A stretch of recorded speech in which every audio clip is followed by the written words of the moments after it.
Hi guys, welcome sa ating bagong lesson. Ito ang Don't Cry ng Guns N' Roses. Standard tuning. Sa lesson na to, matutunan yung chords, plucking, at ang strumming pattern. May kasama rin tong solo na may tabs. Pero bago tayo magsimula, kung bago sa channel na to, please pakipindot lang subscribe button, pati na rin ang notification bell para maging updated ka sa magagawin ko pang videos na tulad ito. Okay, simulan natin. Nandiyan naman po ang ating guide. Yan po ang unang chords natin ay A minor. Pero bago tayo magsimula sa A minor, sa intro, titipa muna tayo dito sa 3rd fret ng G. 3rd fret ng 6 strings. Sa intro lang yan, isang beses lang yan. Tapos A minor na. Yung sa A minor, ang plucking pattern natin ay 5, 4, 3, 1, 2, 3, 4. Okay?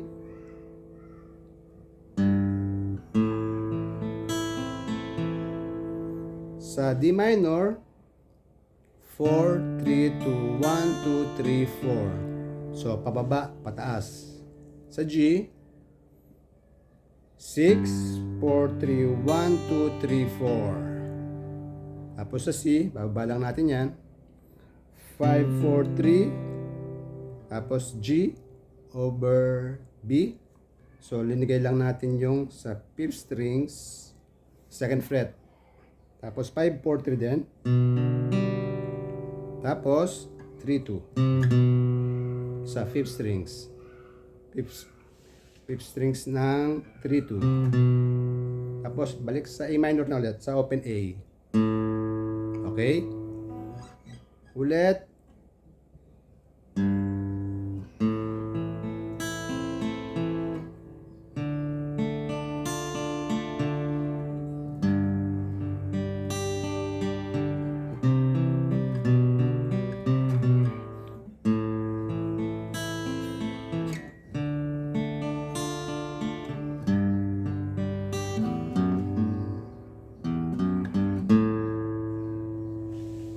So, pagkatapos ng unang line, ito yung unang line.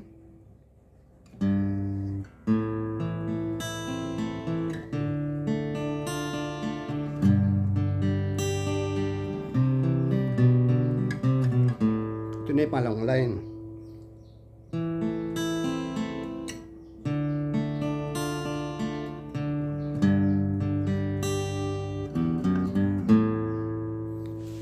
So, yung pangalawang line, sa A minor din, ganun pa rin ang kalabit natin, A minor 5, 4, 3, 1, 2, 3, 4. Tapos D minor, sa G, 6, 4, 3, 1. Tapos bass, yun ay sa 6 strings, 2, 3, 0, 2, 3, tapos open 5, 5th strings. Open muna sa 6, 2, 3, open 5th strings. Okay? So pag pinagsama natin yung dalawang bahagi na yon, ganito.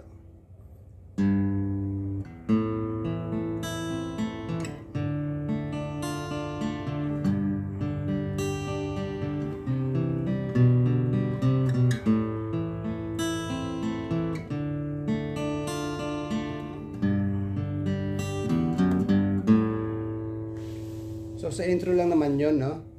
Yung chords natin dyan na ginamit, halos ganun din sa verse chords natin, yung unang bahagi. So ganito yung unang bahagi niya, kagaya ng ginawa natin sa intro. Ito na yung verse.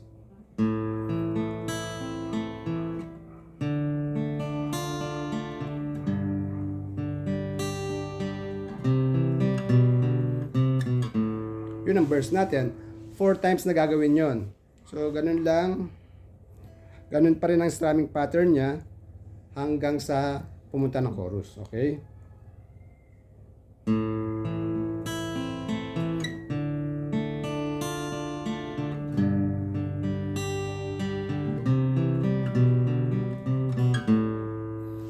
Refrain.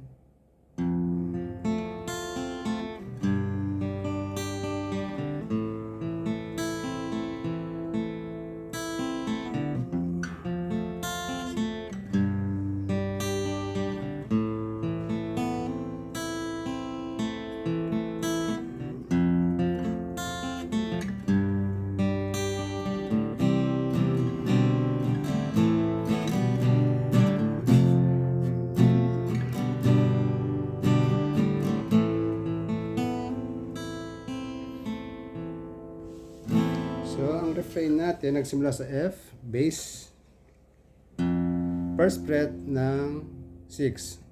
Tapos, fourth and third strings. Tapos, 1, 2, 3. Tapos, same sa G. Nakalabit na kanina. That's ganun din sa A minor, same. Ganun din yun, hindi na nalalayo doon sa unang ginawa natin sa verse.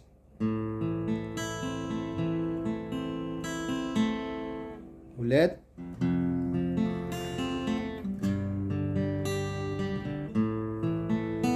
Pangalawa, so hinammer ko na siya dito sa second strings, first fret.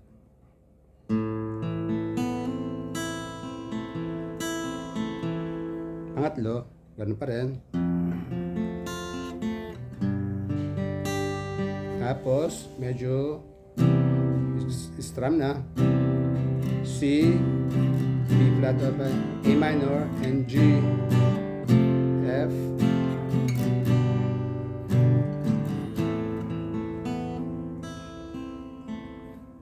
Ang solo ay hatiin ko sa 12 part, pero dala-dalawa ko share sa iyo para mas madali mong makuha. Okay? Ito yung una at saka second part.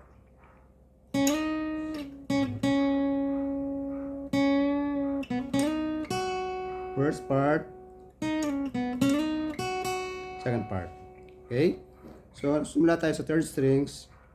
Yung mga number dyan sa mga baguhan, yan yung fret na titipahin nyo. Yung sa left side, yan yung 1, 2, 3 pababa, yan yung number of strings. Okay? So, third strings, 6/8.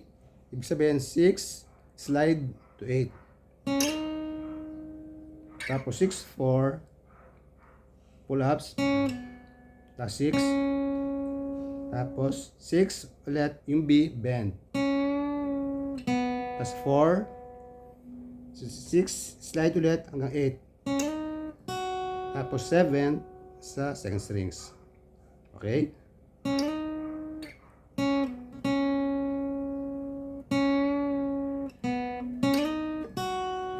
So yun yung unang part. Yung pangalawang part,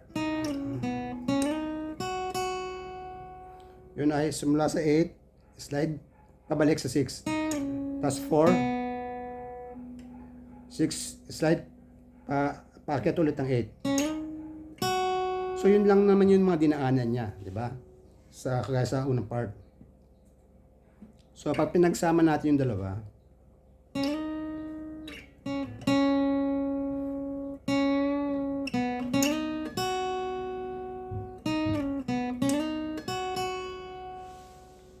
so, yan yun naman yung third and fourth part.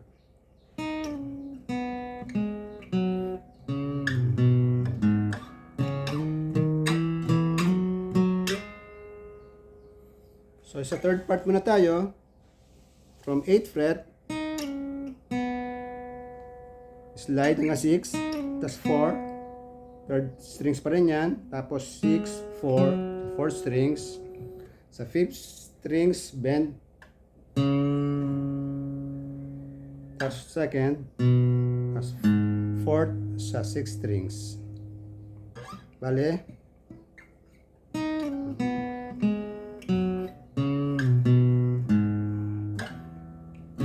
tapos ganito na, kasunod niyan, nandito ka na kanina, lalagay mo sa fourth, tapos yung pinky finger ay liligay natin sa fret number 6. Ganyang position na yan. Tapos, medyo iipitin nyo. Yung naka-X, ibig sabihin hindi tutunog dapat yan. So, yung ganyang position, mamaya lilipat natin sa fourth. Sa fourth galing pupunta 6, 7, 9, plus 11. Okay?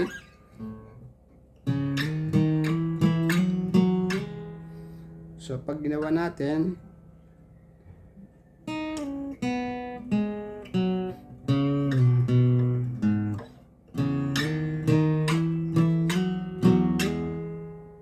okay, sa 5th and 6th part naman,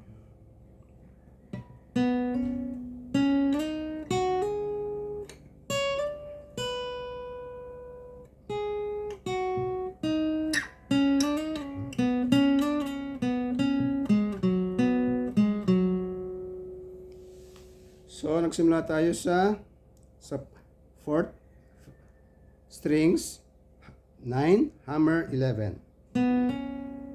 Tapos pagkatapos yan, 11, slide to 13. 3rd strings, 11, hammer, 13.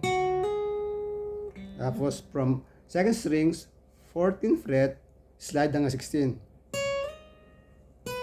Tapos 12, na 2nd strings pa rin. Tapos sa 6th part, 3rd strings, 13, 11. Tapos 13 ulit sa 4th strings na. Tapos ganito nakasunod yan. 2 beses yon. 11, 12, 11. Ibig sabihin, slide nyo pabalik. 11 to 12, balik 11. Tapos 9, ulit. Tapos 11, 9.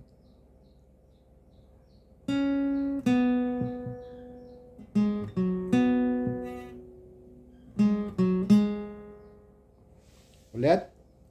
Yung 5th at ang 6th part ay ganito.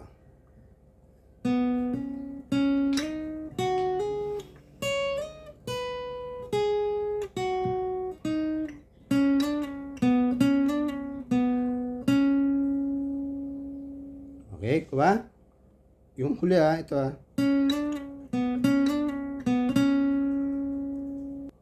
Ito naman yung 7th part at saka yung 8th.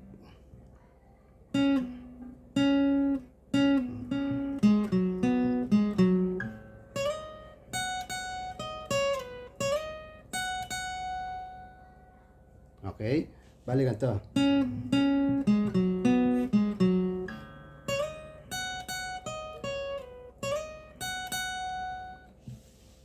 Ito, yung 7th part.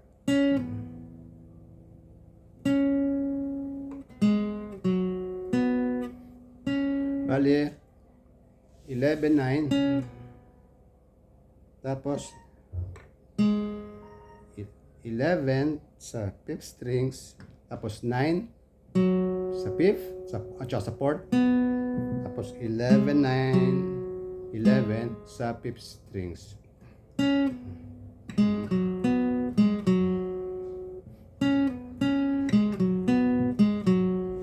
Tapos 2nd strings, 14 slides sa 16. Tapos dalawa sa 14 na 1st strings. Tapos balik sa 16. 14 slide sa 12. 14 to 16 ulit, slide. Tapos sa 1st strings, dalawa ulit.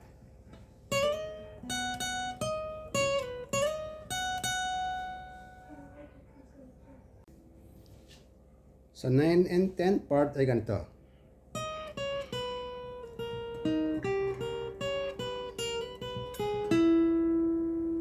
So nagsimula tayo sa 2nd strings, 6, 4, 16, 14, 12, 11. 2nd strings lahat yon. Tapos 4th strings, 13, 12 sa 3rd strings, 11 sa 2nd strings. Bale, 10 part, 14, 12, 11, tapos abante mo itong daliri, tapos 12, 13, 14, 12 sa 2nd strings, 13 sa 3rd strings, 14 sa 4th strings. Balik ganito.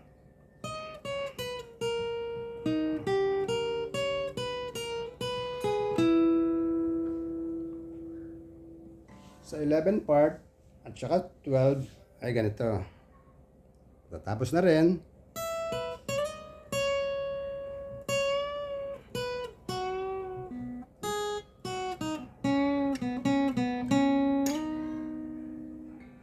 Bali ganito.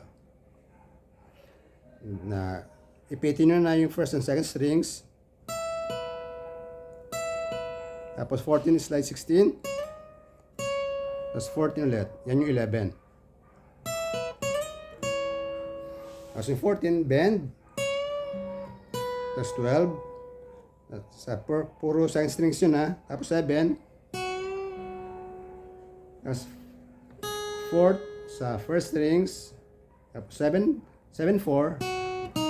Second strings. Tapos sa third strings, bend. 4, 6, 4, 6. Tapos yung huling 6 is like as 8. Bali ganito. Yung 12 part ha.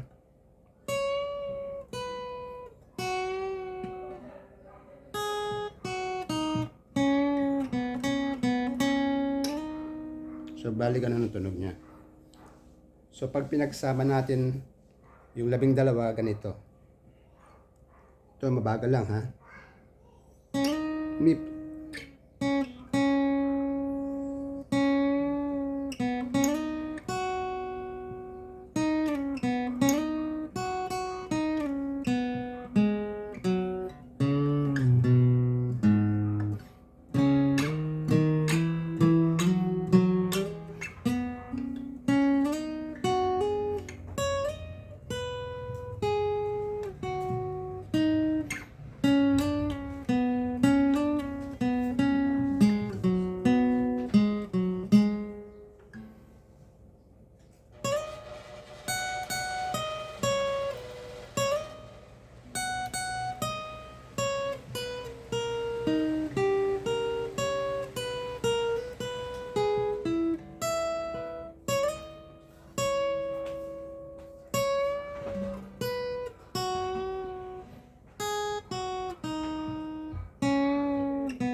Nakuha? So, sana nakuha nyo.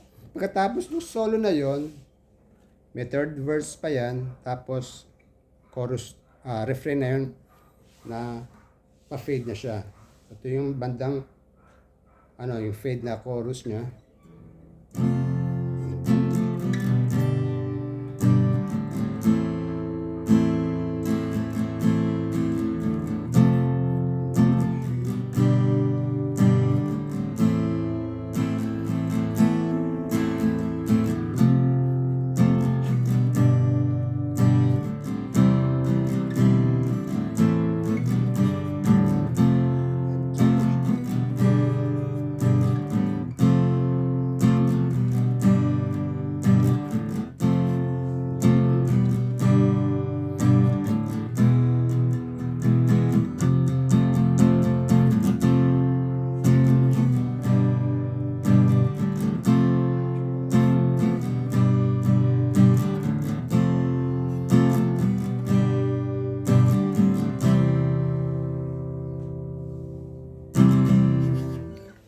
Sana nagustuhan niyo po ang ating lesson. Pakibisita lang po ang aking playlist na nandiyan sa baba.